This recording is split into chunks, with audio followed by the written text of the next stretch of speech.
Alhamdulillahi Rabbil Alamin. Alhamdulillahilladzi an'amana bi ni'matil imani wal islam wal qur'ani wal ukhuwah. Wa huwa alladzi allafa baina qulubina fa asbahna bi ni'matihi ikhwana. Asyhadu an la ilaha illallah wahdahu la syarikalah wa asyhadu anna Muhammadan abduhu wa rasuluh alladzi ballagha risalah wa addal amanah wa nasahal ummah wa jahada fillahi haqqa jihadih wa tarakana 'alal kitabi was sunnah. Allahumma fassalli wa sallim wa barik ala hadzal nabiyil karim wa ala alihi wa sahbihi wa man tabi'ahum bi ihsanin ila yaumiddin, amma ba'du. Ma'asyiral hadirin, jamaah salat subuh Masjid Manarul Islam yang dimuliakan Allah Subhanahu wa taala, dan wabil khusus tentunya para takmir, para jamaah tetap salat subuh, yang mudah-mudahan Allah senantiasa memberikan kita keistiqomahan untuk tetap berada di dalam jalur kebaikan. Tadi ada satu yang belum diperkenalkan oleh Ustadz Amin. Saya ipar beliau. Saya iparnya Ustadz Amin Sukroni. Ya, Bapak Ibu hadirin yang dimuliakan Allah Subhanahu wa taala. Terkadang kita tidak merasa bahwa begitu banyak kenikmatan yang telah Allah Subhanahu wa taala berikan kepada kita. Termasuk diantaranya kehadiran kita di dalam majelis zikir, majelis ilmu seperti ini. Kemudian juga ringannya langkah kaki kita untuk bisa hadir ke masjid ini. Sesungguhnya ini adalah merupakan nikmat yang luar biasa, ya. Yang diantara kata Ibnu Taimiyah, seandainya para penguasa itu tahu kenikmatan yang sedang kami rasakan, sekalipun kami berada di dalam penjara, niscaya mereka akan merampas kembali kenikmatan tersebut.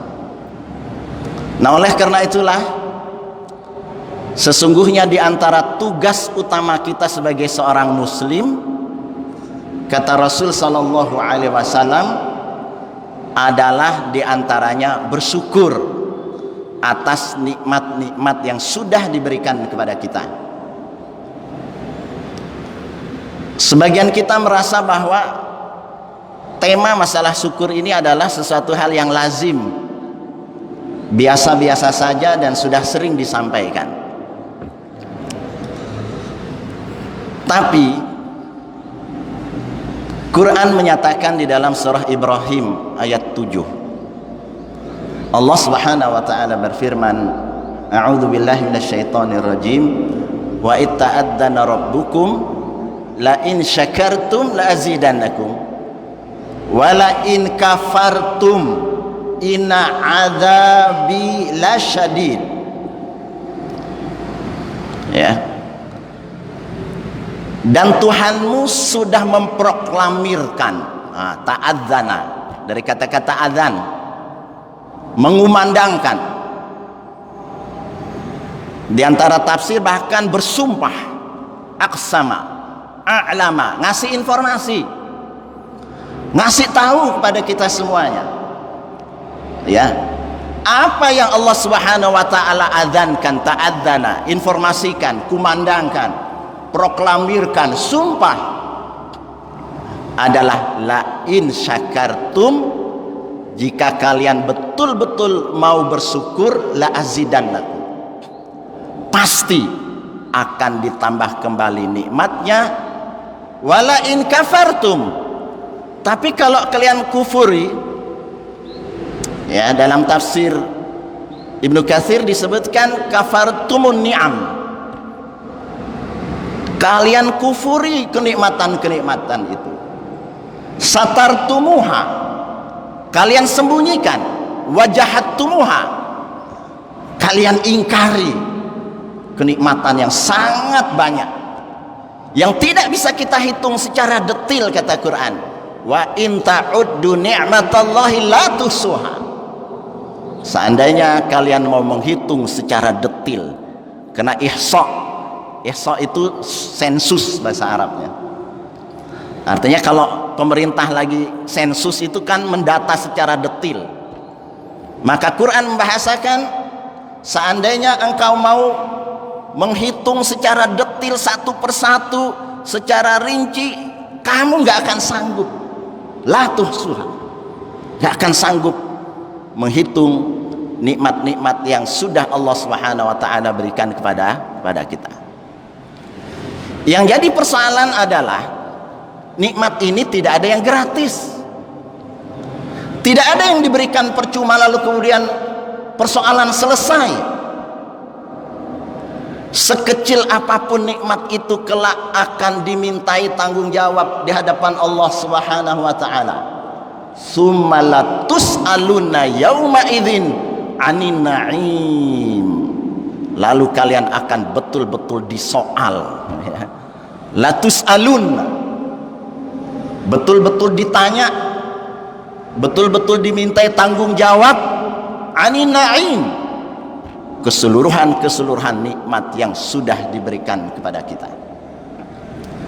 Dan ternyata Quran menyatakan bahwa di antara faktor yang menyebabkan azabi, dan itu adalah sangat pedih, ya, azabi lasyadid, begitu banyak musibah saat sekarang ini, ya. Zaharal fasadu fil barri wal bahr bima kasabat aydin nas. Telah nyata nampak kerusakan di daratan dan di lautan akibat ulah tangan manusia sendiri, yang diantaranya karena tidak pandai bersyukur, ya. Jadi azab Allah itu sangat dekat dengan kita kalau kita termasuk manusia yang tidak pandai bersyukur atas nikmat yang telah Allah Subhanahu wa taala berikan kepada kita.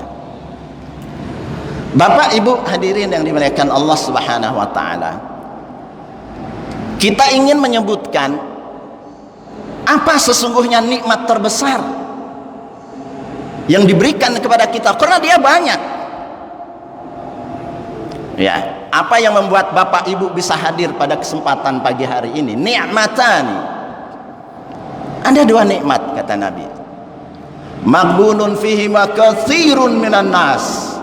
Banyak sekali manusia coba tertipu, terpedaya, tidak mampu memanfaatkan kenikmatan ini dengan sebaik-baiknya. As-sihhah, kesehatan, wal faragh, kesehatan dan kesempatan, waktu luang. Itu diantaranya yang banyak membuat kita ini terpedaya, tidak pandai memanfaatkannya. Nah, jadi erat kaitannya sekian banyak azab, sanksi, bencana, ibtila yang dialami oleh bangsa ini adalah karena tidak pandai bersyukur atas nikmat-nikmat yang sudah diberikan. Di antara nikmat itu adalah nikmat Islam. Kita kan nggak pernah ngumpul di sini, Pak, Ibu sekalian, kalau ada yang tidak Islam. Kita tidak akan bisa menjalin silaturahim, ukhuwah Islamiyah, kalau kita tidak Islam. Kita tidak akan punya anak dan istri yang menjadi orang terdekat dengan kita kalau kita tidak Islam. Karena itu kenikmatan terbesar yang Allah Subhanahu wa taala berikan adalah nikmat Islam. Wa may yabtaghi ghairal islami dinan falan yuqbala minhu wa huwa fil akhirati minal khasirin. Allah sebutkan di dalam surah Ali Imran ayat 85. Barang siapa mencari agama selain Islam, tidaklah diterima agama tersebut daripadanya. Wa huwa fil akhirati minal khasirin. Di akhirat kelak termasuk orang-orang yang merugi. Dan rugi istilah Quran itu masuk neraka maksudnya. Innalladzina kafaru min ahlil kitabi wal musyrikina fi nari jahannama khalidina fiha ulaika hum syarrul bariyah. Orang kafir baik itu dari kalangan ahlul kitab ataupun dari kalangan musyrikin, fi nari jahannam, mereka dalam neraka jahannam, khalidina fiha, kekal di dalamnya. Ulaika hum syarrul bariyah, mereka seburuk-buruk makhluk. Nah, oleh karena itulah bangsa ini kalau ingin jauh dari azab, dia tidak boleh anti Islam. Dia tidak boleh anti Islam. Ya. Jadi mahal Islam itu, mahal. Ya. Karena itulah kenapa khotib setiap Jumat naik ke atas mimbar, lalu diminta membaca firman Allah Subhanahu wa taala. Ya ayyuhalladzina amanu taqullaha haqqa tuqatih wa la tamutunna illa wa antum muslimun. Antum muslimun. Wahai orang-orang yang sudah diberikan nikmat iman, tidak boleh itu disia-siakan. Tingkatkan dia sampai kepada derajat takwa dan lakukan itu hingga akhir hayat di kandung badan. Jangan mati kecuali dalam keadaan memeluk agama Islam. Nah, oleh karena itulah ya, dulu Rasul sallallahu alaihi wasallam mendakwahkan Islam ini sampai babak belur, berusaha untuk menghidayah, memberikan dakwahnya agar bisa diterima oleh kerabat dekatnya sendiri. Wa anzir ashiratakal aqrabin, beri peringatan kepada orang yang sangat dekat. Dan ternyata Nabi tidak bisa memberikan hidayah, tidak bisa mengislamkan pamannya sendiri, dan Nabi nangis kecewanya luar biasa karena di akhir hayatnya Abu Thalib, paman yang membantunya itu, tidak masuk Islam. Mahal kan? Ya. Sehingga tahun itu Amul Huzni, Nabi amat sangat berduka, tidak hanya karena persoalan wafat dari sisi kekerabatan, tapi karena Abu Thalib ini wafatnya tidak Islam. Sekarang kita ini dapat Islam tanpa ada usaha, di antaranya faktor turunan, tanpa ada usaha keras dari kita, kan begitu. Dulu itu diperjuangkan, didakwahkan. Nah, oleh karena itulah Quran menyatakan, karena kaitannya tadi dengan azabku itu sangat pedih, Allah sebutkan di dalam surah An-Nahl ayat 112, Daraballahu masalan qaryatan kanat aminatan mutmainnah ya'tiha rizquha ragadan min kulli makan fakafarat bi an'umillah fa'adzaqaha Allahu libasal ju'i wal khauf bima kanu yasna'un. Allah ngasih contoh, ada sebuah negeri kanat, dulunya aminatan mutmainnah, aman dan tentram, ya'tiha rizquha ragadan min kulli makan, berlimpah luah rizki itu dari segenap penjuru. Lalu apa yang terjadi dengan penduduk yang sudah diberikan kenikmatan itu? Fa'adzaqahallahu libasal ju'i wal khauf fakafarat bi'an'umillah, mereka kufur. Mereka kufur disebutkan terhadap nikmat Allah. Maka apa yang terjadi dengan negeri itu? Fa'adzaqahallah, Allah betul-betul rasakan.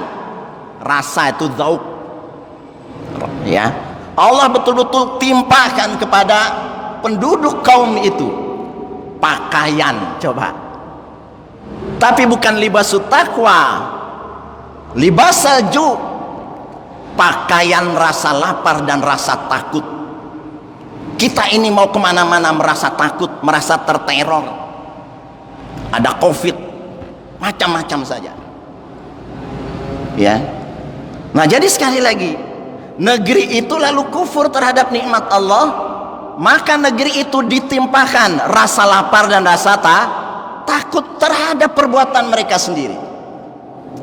Kalau kita menyatakan bahwa nikmat terbesar itu adalah Islam, sehingga membuat kita menjadi mayoritas di negeri ini, menjadi umat terbesar di seluruh dunia, maka kebijakan kita tidak boleh kufur terhadap nikmat Islam ini. Kalau kita ingin terhindar dari azab yang sangat pedih tadi itu, ya. Tapi kalau kemana-mana Islam dicurigai, dicari-cari kesalahannya, tokoh-tokohnya dan seterusnya, ya sesungguhnya kita sedang berusaha mengenakan pakaian azab itu kepada kita sendiri, dan itu tidak akan jauh dari kita. Ya, kita ini sudah merdeka, andil umat Islam sangat besar, andil para ulama sangat besar. Tapi kalau kemudian dikufuri, dijauhi, gimana kita akan mendapatkan ketenangan di dalam hidup ini? Kalau kebijakan-kebijakan itu justru adalah tidak berpihak kepada Islam. Karena sekali lagi ini adalah nikmat terbesar yang Allah Subhanahu wa taala berikan kepada kita. Sampai Allah menyatakan, "Al-yauma akmaltu lakum dinakum wa atmamtu 'alaikum ni'mati wa raditu lakumul Islam madina." Hari ini aku sudah sempurnakan agama ini untuk kalian, dan aku sudah sempurnakan nikmatku, kata Allah. Tidak cukup, raditu lakumul Islam madina. Nah, ini yang luar biasa. Allah ridho Islam ini menjadi agama mayoritas di negeri ini. Raditu lakum. Allah ridho, Allah ikhlas. Kitanya nggak ridho, kitanya yang kemudian tidak ikhlas. Allah sudah ikhlas, tinggal kemudian bagaimana usaha kita, tanggung jawab kita untuk tidak hanya berislam dalam KTP, tapi harus ada wujud nyatanya di dalam kehidupan. Karena itulah tadi disebutkan di antara tafsir kafartum itu adalah satartum.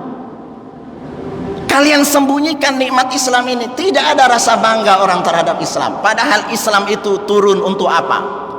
Huwallazi arsala rasulahu bil huda wa dinil haq liyudhhirahu 'ala dini kullihi. Dialah Allah yang telah mengutus Rasulnya dengan agama yang benar, dinul haq, berarti ada agama yang tidak benar. Lalu untuk apa dinul haq tadi itu? Bukan untuk disimpan sebagai jimat pribadi. Liyudhhirahu, tampilkan, idharkan, ala dini kullihi, dominasi Islam di atas agama-agama yang lain. Nah, ini yang pertama, nikmat terbesar yang Allah Subhanahu wa taala berikan kepada kita. Nikmat kedua adalah nikmat Quran.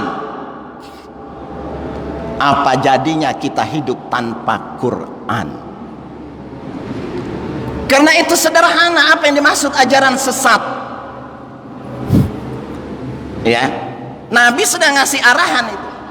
Taraktu fikum amroini ma intamasaktum bihima lan tadillu abadan, kitab Allah wa sunnata rasulih.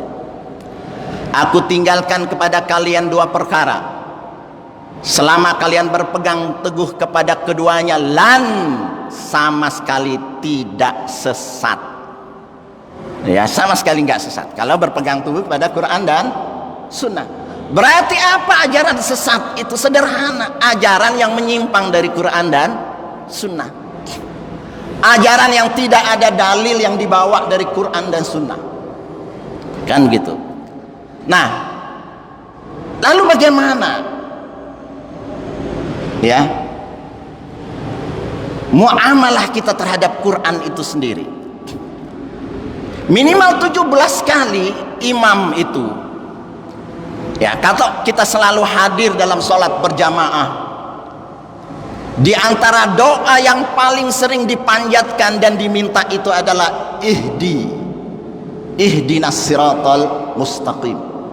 Berapa kali kita baca? Ya Allah, beri kami petunjuk, beri kami hidayah. Kemana? Jalan lurus. Ya, bisa 50 kali kita membaca ihdinas siratal mustaqim itu. Kok bisa? Hitung saya. 17 tambah sholat rawatib 12, 29 tambah qiyamul lail rutin plus witirnya itu 11, 40 sudah. Tambah bapaknya rajin ke masjid di awal waktu lalu sholat tahiyatul masjid 5 waktu 10 kali. 50 kali kita menyebutkan ihdinas siratal mustaqim. Ihdinas siratal mustaqim. Yang seandainya ini kita terjemahkan ke dalam bahasa Indonesia, itu menjadi yel-yel kehidupan. Ya Allah, jalan lurus ya Allah. Jalan lurus ya Allah. Jalan lurus ya Allah. Kita ulang, berulang-ulang. Jalan lurus ya Allah. Itu permohonan kita yang paling sering kita minta. Lalu di mana jawaban terhadap doa-doa yang berulang itu? Dalam urutan Quran itu Al-Fatihah nomor 1, nomor 2-nya apa? Al-Baqarah. Lalu kata Allah, Alif Lam Mim, Zalikal kitab la raiba fih, hudan lil muttaqin. Itu kitabnya, itu sumbermu untuk nyari hidayah. Jangan pernah meragukan Quran. La raiba fihi, dia adalah hidayah untuk orang-orang yang bertakwa, dan tidak hanya untuk orang yang bertakwa, tapi untuk seluruh umat manusia. Syahru Ramadan alladzi unzila fihil Quran hudan linnas. Karena itu Quran itu isinya kebaikan semuanya, isinya hidayah, inspirasi bagi kita. Inna hadzal Qur'ana yahdi lillati hiya aqwam. Quran ngasih hidayah, petunjuk ke jalan yang lurus. Kita baca setiap hari surah Al-Kahfi. Alhamdulillahilladzi anzala ala abdihil kitaba wa lam yaj'al lahu iwaja qayyiman. Dia enggak pernah bengkok, dia lurus. Nah, persoalannya adalah sekali lagi, bagaimana interaksi kita dengan Quran? Allah berfirman di dalam surah Al-Furqan ayat 30 yang menyentil kita. Wa qala ar-rasulu ya Rabb inna qaumi ittakhadhu hadzal qur'ana mahjura. Nah, ini persoalan. Berkatalah Rasul mengadu kepada Allah. Wa qala ar-rasul ya Rabb, ya Tuhanku, inna qaumi, kaumku sendiri, ittakhadhu ja'alu hadzal qur'ana mahjura. Mahjuran matrukan dari kata-kata hijrah.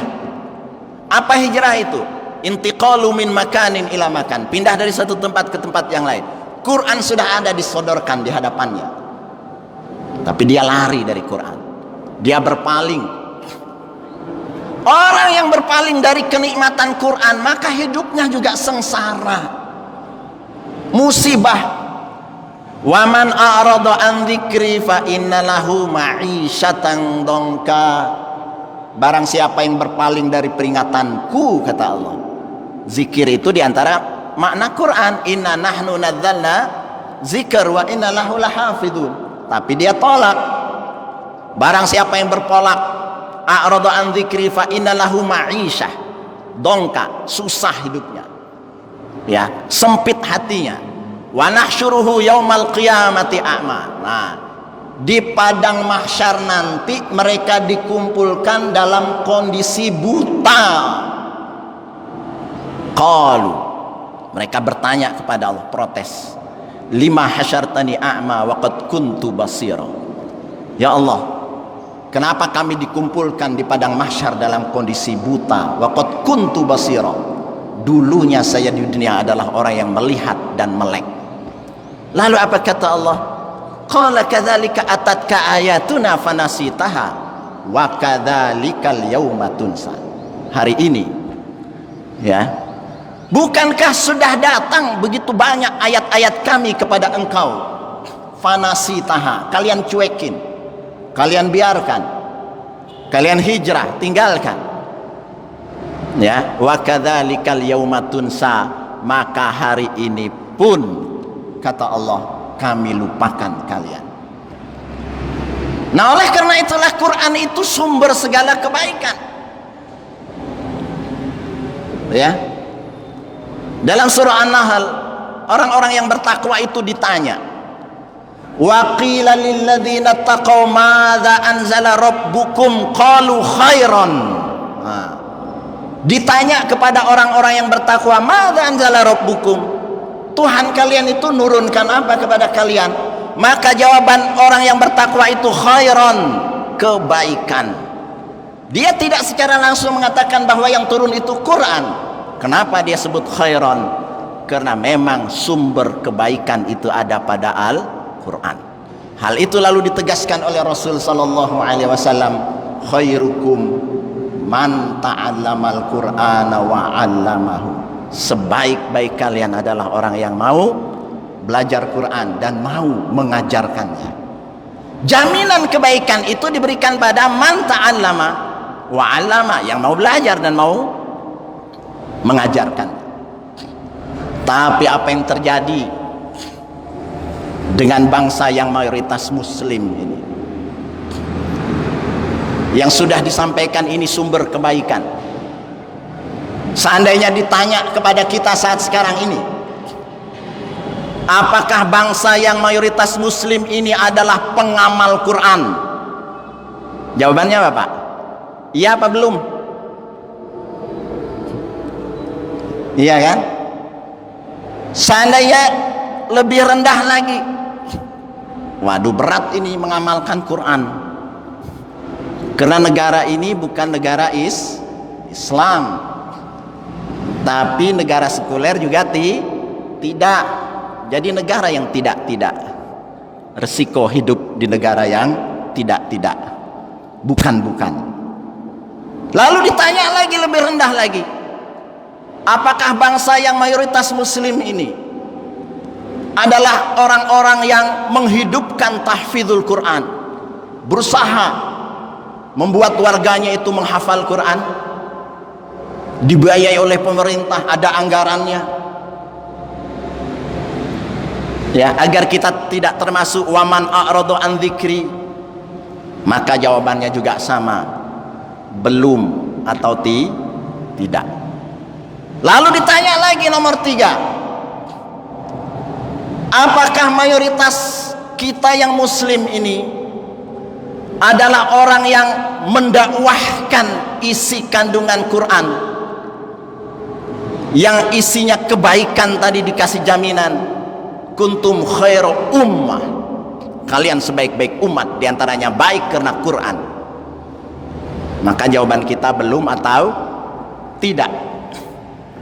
Lalu pertanyaan selanjutnya, apakah kita ini orang yang tadabbur?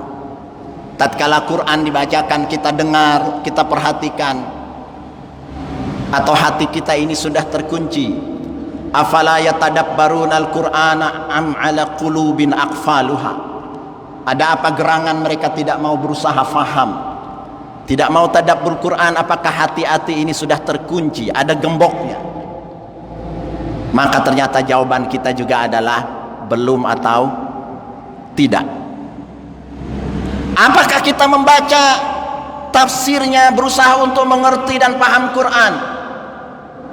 Juga sama jawabannya, belum atau tidak. Berarti kita tidak mengamalkan, kita tidak mendakwahkan, kita tidak menghafal, kita tidak tadabbur, kita tidak berusaha memahaminya. Apa yang terakhir Bapak Ibu hadirin sekalian? Baca Quran, tilawah Quran, dan itu adalah kewajiban sisa. Baca Quran itu adalah kewajiban terakhir, kewajiban sisa.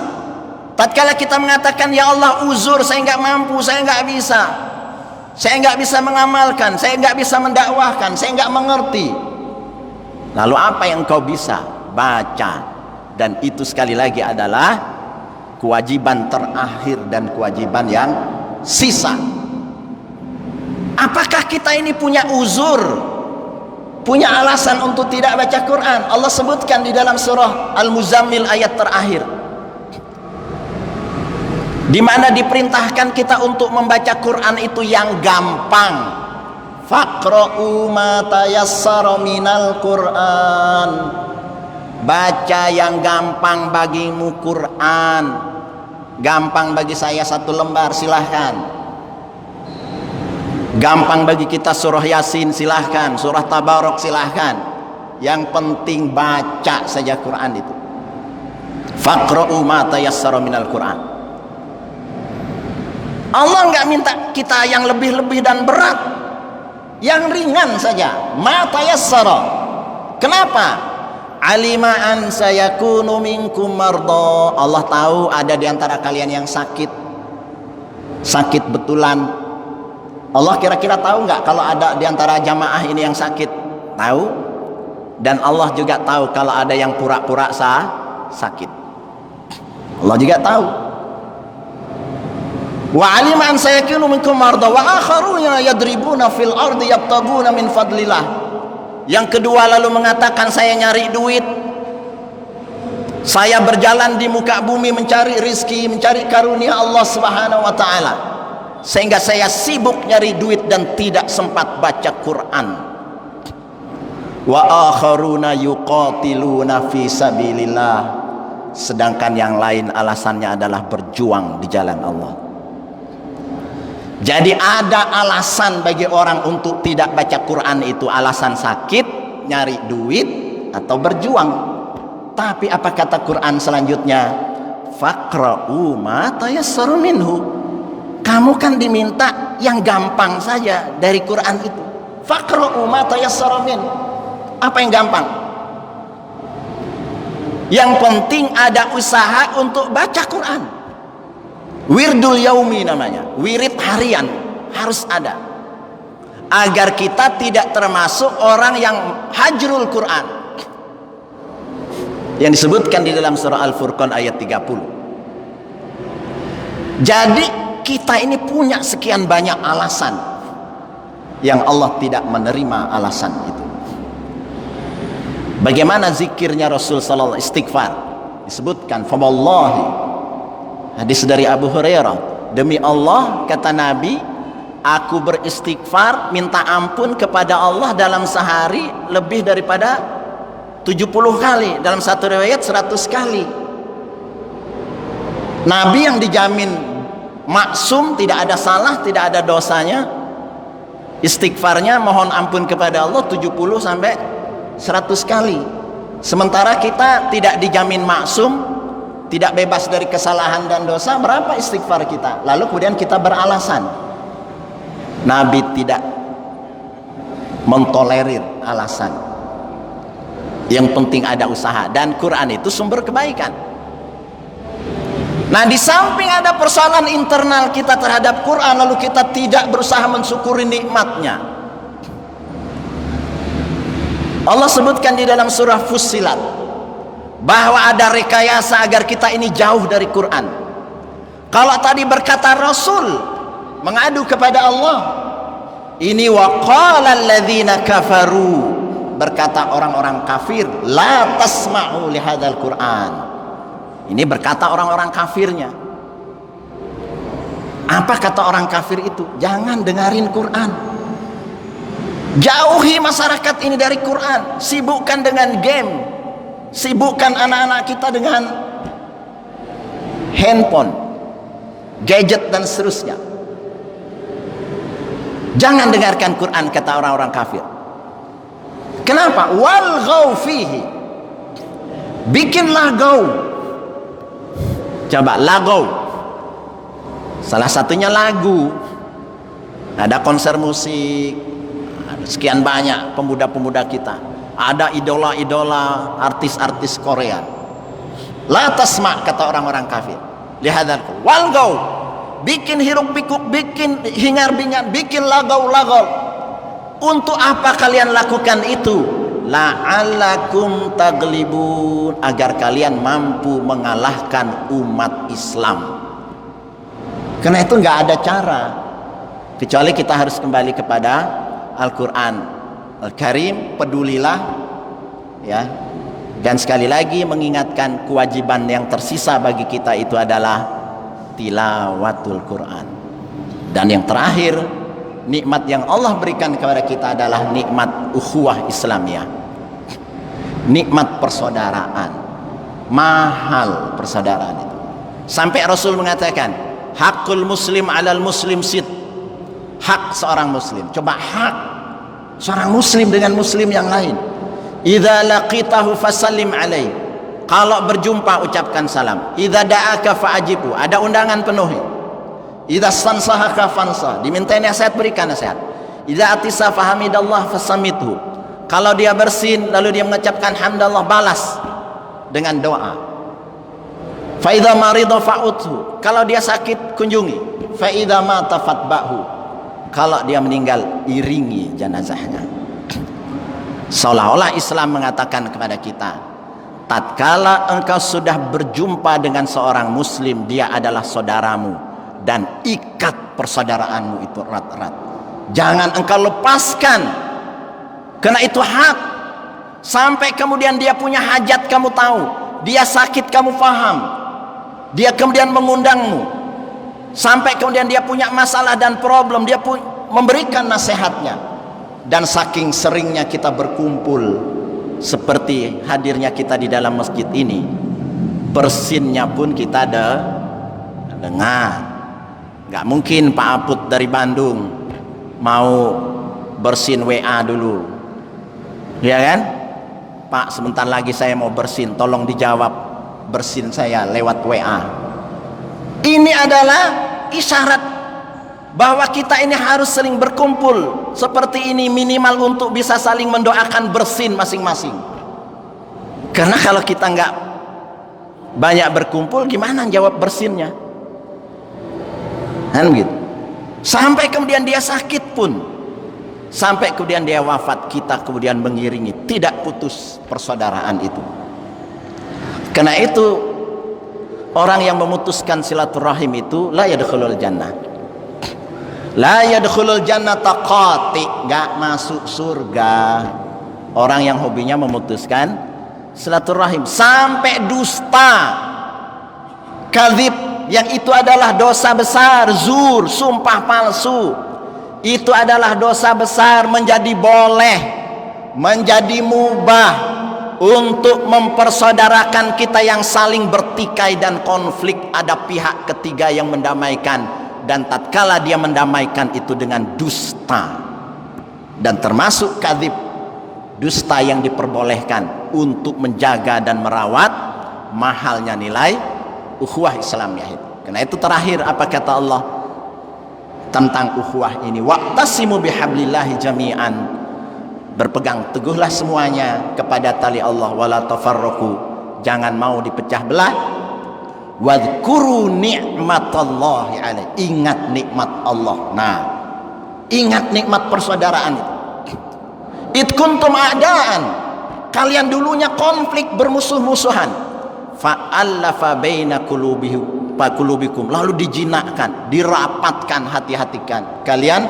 Fasbahtum bi ni'matihi, jadilah kalian atas nikmat itu kemudian menjadi bersaudara. Nah, mudah-mudahan kita termasuk orang yang memiliki andil untuk tidak menghadirkan musibah di negeri ini, dengan cara mensyukuri sekian banyak nikmat yang sudah Allah Subhanahu wa taala berikan kepada kita. Dan nikmat terbesar yang Allah Subhanahu wa taala titipkan kepada bangsa dan negeri ini serta rakyatnya adalah nikmat Islam, nikmat Quran, dan nikmat persaudaraan yang sering diterjemahkan NKRI, harga mati katanya seperti itu. Aku qauli hadza astaghfirullah wa lakum, semoga bermanfaat. Kurang lebihnya mohon maaf. Subhanakallahumma wa bihamdik asyhadu an la ilaha illa anta astaghfiruka wa atubu ilaik. Wassalamualaikum warahmatullahi wabarakatuh.